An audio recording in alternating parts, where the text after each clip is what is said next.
Bonjour à toutes et à tous, bienvenue sur Grand Lille TV, merci d'être en notre compagnie. Nous sommes le mercredi 10 avril, voici cette nouvelle édition du journal de la rédaction, avec d'abord vos prévisions météo. Grâce au vent de nord-est aujourd'hui, les nuages vont se dissiper pour laisser place au soleil. Un temps sec, dégagé mais frais attendu aujourd'hui dans la région. Le soleil s'imposera au fur et à mesure de la journée, même si je vous le disais, le vent de nord-est apportera tout de même un air frais.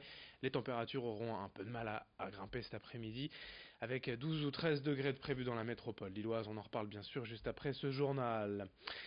La région, elle, subit depuis dimanche un nouvel épisode de pollution particules fines. L'indice de qualité de l'air était encore très mauvais hier, avec un 9 sur 10 à Lille. On espère tout de même une amélioration aujourd'hui. Mais dans la métropole lilloise, la circulation différenciée est reconduite aujourd'hui jusqu'à minuit. 12 communes limitrophes de Lille sont concernées. Pour rappel, seuls les véhicules équipés de vignettes critères 0, 1, 2 et 3 sont autorisés à circuler. Dans le même ordre, le pass environnement est également renouvelé ce mercredi par Ilevia pour le prix d'un ticket unitaire à 1,65 € par jour.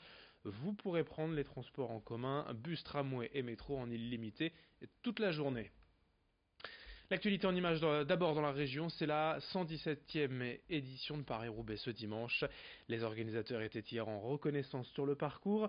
Depuis 3 villes où se trouvent les premiers pavés jusqu'au vélodrome de Roubaix, ils ont vérifié les 29 secteurs, 54,5 km de pavés que les coureurs devront affronter dimanche, de nouveau sous un temps sec. Malgré la pluie, hier la météo s'annonce plus favorable pour les prochains jours et les pavés devraient sécher pour nous offrir une édition plus poussiéreuse que boueuse. Cette 117e édition s'annonce plus que jamais indécise. Le vainqueur de l'an dernier, Peter Sagan, n'est pas en meilleure forme et aucun favori ne semble pour l'instant émerger. Écoutez le directeur de course Christian Prudhomme au micro de Lucilbert Constant avec Alicia Sanfilippo. Il y a une volonté et une nécessité de ne pas vitrifier le parcours. Donc vous avez une cinquantaine de kilomètres de secteurs entre Paris et Roubaix, entre Compiègne et Roubaix, mais on en utilise davantage. Thierry Gouvenou, qui trace le parcours, et ses équipes vont chercher d'autres secteurs pour faire en sorte que les gens qui les réparent, qui les entretiennent, se disent ça sert à quelque chose. Donc régulièrement on change le parcours, c'est le cas cette année encore, même si le kilométrage total était rigoureusement le même que l'an passé. Il y a une quarantaine de kilomètres qui sont différents avec des secteurs qui n'étaient pas là il y a 1 an, il y a 2 ans, il y a 3 ans et qui disparaîtront peut-être l'année prochaine pour revenir. Donc oui, on n'est pas sur un parcours strictement identique, même si bien sûr chaque année on va de Compiègne à Roubaix. Rendez-vous dimanche donc dans la région et sur ces secteurs pavés pour la 117e édition de la Reine des Classiques. On enchaîne avec la protestation des étudiants contre les frais de scolarité en hausse. En juillet et pour la 2e année consécutive, les étudiants non boursiers de l'Université de Lille devront payer la contribution de vie étudiante et de campus d'un montant de 90 €.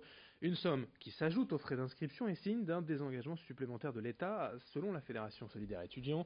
Le syndicat estime surtout cette contribution injustifiée et source de difficultés financières pour les étudiants les plus précaires.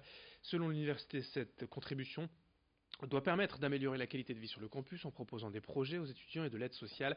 Mais la réalité est assez différente, selon Léo Petit de la Fédération solidaire étudiant, interrogé par Idil Gunaï. L'université réclame rien, c'est l'État qui réclame 90 € à chaque étudiant pour pouvoir s'inscrire dans ces universités. Et donc c'est un fonds qui revient directement à l'État. Elle n'est pas justifiée, on nous a dit il va falloir payer 90 €. Voilà, c'est tout. Et à partir de là, ça permettra aux universités de faire vivre des projets étudiants. Il y a pas, on faisait déjà vivre des projets étudiants avant. L'idée, c'est que c'est une nouvelle forme de désengagement de l'État par rapport à l'enseignement supérieur. Et c'est un moyen pour l'État, du coup, de baisser ses subventions, encore une fois. Demain, le jury du prix de la capitale verte européenne étudiera le dossier de Lille défendu depuis des mois par la municipalité et Martine Aubry. Mais pour un collectif d'une dizaine de structures locales à vocation écologique, la ville est très loin des standards pour remporter la mise. Avec à peine 14 mètres carrés d'espace vert par habitant, Lille est sérieusement à la traîne comparée à d'autres grandes villes françaises et face à la moyenne nationale qui est de 48 mètres carrés de verdure par habitant. Selon ces militants, ce n'est qu'un exemple parmi d'autres. Ils ont donc souhaité rétablir leur vérité en envoyant un contre-dossier au jury. Ils y évoquent les oublis ou fausses informations annoncées par la ville. Explication avec la coprésidente de l'association Parc Saint-Sauveur que nous avons joint par téléphone. Le petit chiffre que tout le monde connaît bien à Lille, les 14 mètres carrés d'espace vert public par habitant, en fait, ce chiffre-là n'apparaît nullement dans le dossier. Donc ça, nous le mettons à la connaissance en fait du jury. Ou alors, il y a quelque chose qui nous a fait bondir, c'est le belvédère. Donc le belvédère que la ville a muré en février, sous prétexte que ses habitants n'utiliseraient pas et parce que c'est destiné à être rasé pour faire la piscine, eh bien le belvédère apparaît dans le dossier de la ville comme un espace vert existant. Dans l'actualité internationale et également, l'Algérie, vous le savez, est à un tournant de son histoire. Le président depuis plus de 20 ans, Abdelaziz Bouteflika, a annoncé sa démission il y a quelques jours. Après des semaines de mobilisation contre un 5e mandat. Ici aussi, dans la région, les Algériens ont manifesté. En général, ils sont plusieurs centaines, entre 300 et 400 personnes, à chaque fois à crier leur colère et leur volonté de changement pour leur pays d'origine. La prochaine manifestation est d'ailleurs organisée ce dimanche à 14 h place de la République à Lille pour que l'Algérie soit une véritable démocratie. Explication avec Saïd Bouamama, l'un des membres du collectif de solidarité pour la lutte du peuple algérien, au micro de Lucille Berthe-Constant. Dimanche, on a fait une manifestation qui partait de Ouazem jusqu'à la place de la République. Et donc on a eu, comme d'habitude, une population qui était à la fois joyeuse, parce que c'est quelque chose d'inédit ce qui se passe en Algérie, donc avec beaucoup d'ambiance, beaucoup de danse, beaucoup de chants dans la manifestation, et aussi beaucoup de peur pour l'avenir, parce qu'on ne voit toujours pas de solution en Algérie. Dimanche prochain, à 14 h, place de la République, nouvelle manifestation, puisque le vendredi en Algérie, les Algériens manifesteront, et le dimanche, eh bien, on leur apportera notre soutien. On termine avec une info pour les plus gourmands ou les fêtards. C'est selon le retour de la friche gourmande à l'Île-Five dès le 30 avril.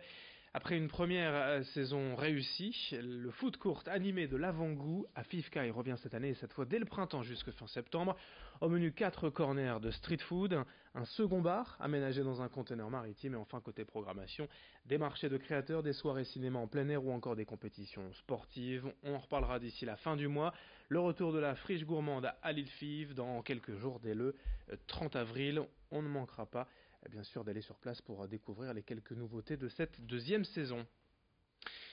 Nous sommes le mercredi 10 avril, ravi d'être en votre compagnie sur Grand Lille TV. L'info continue dans un instant avec vos prévisions, météo, le retour d'un temps clair, sec et dégagé, un peu frais tout de même aujourd'hui.